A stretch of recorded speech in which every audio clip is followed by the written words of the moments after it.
Hey guys, my name's Femi and we're going to do a basic CSS tutorial. We're going to change the color of the web page maybe to any color of your choice or to an image, and we're going to do one more advanced stuff nearer to the end, and it's called repeat. I'm sure by now you know how to create a simple web page, so I'm not going to really go through any of this with you, but a little bit about me. Let me introduce myself. I'm 18. I've been learning about HTML and other programming languages, but mainly HTML for about 8 months. But it's been an intensive 8 months and a very intensive 8 months. So today I feel quite confident to show you some basic HTML and CSS tutorials. So let's go to our web page. This is what our web page should look like. And if you'd like to open this in your favorite text editor, Notepad if you're on Windows, I'm on Mac and I'm using a text editor called Sublime Text. If you'd like to open it up, and this is generally what it should be looking like. So since we're working with CSS, we're going to be working with the tag called styles. Just as HTML, we're going to be working with a tag called style. So if you like to go within the head and just make some space, opening tag style and a closing tag style. Like to save that. So we want to change the background to red. So if we look at our web page, this whole space, well, the page is called the body. So where hello world is, this is a paragraph of text.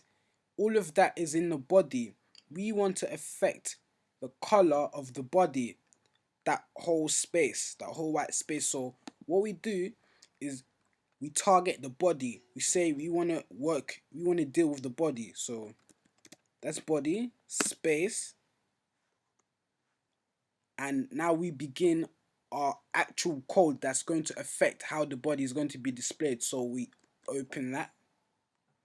I'm sorry, I don't know what the scientific name for this symbol is, but let's just call it the opening block.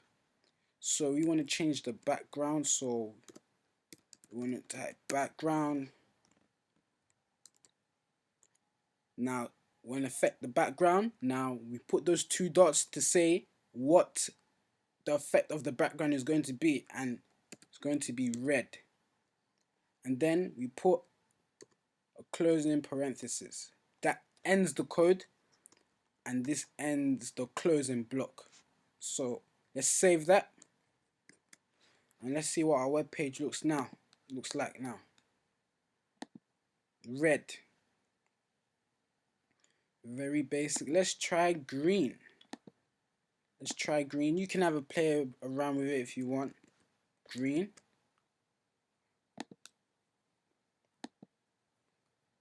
Nice. So moving on, let's say you want to change the background to an image you may have. So instead of changing the color, we're gonna type URL to locate the location of our image we want to use. So we type in URL, then an open bracket and a closing bracket. The open bracket and in between the open bracket and the closing bracket is going to contain the location of our image that we want to use. So if you like to do those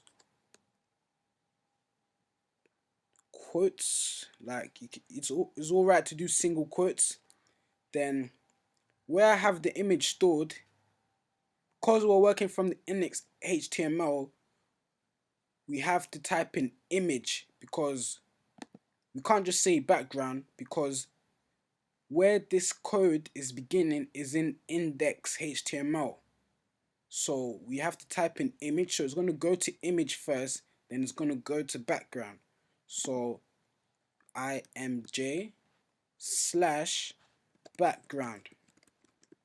And don't forget, always add the type of image at the end, so we can get the exact file, because you might have a background PNG, GIF, so make sure you always have the type at the end of your image. So let's save that and let's see what our web page looks like now.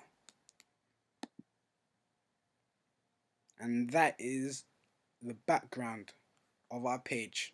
So coming to the end of this tutorial, I'm going to go to something a little bit advanced. Say you have a small piece of image that don't exactly fit the whole background, because this image is really a big image. Say you have a small image that does not fit the whole of the background, and you want it to, you don't want to resize it, you want it to repeat. So let me show you that technique. So I've got an image called repeat. It's really a small image, 300 pixels times 300. It's really a small image, and I want to repeat that across the page. So what we do is, instead of affecting the background, sorry. So we've got background. The image we want to use is image. Let's change that to repeat. That's the image I want to use to repeat, right? So yeah, repeat.gif. So repeat.gif. So I'm going to save that. Always save your work. So this closing parenthesis is the end of this block. I'm going to start a new block that's going to repeat it. So go background. Instead of just affecting the background, it's going to be a repeat. So this is what we're going to be affecting, and how we're going to affect it, that function or that effect, is by just repeating. Sorry for my spelling. Repeat. Close.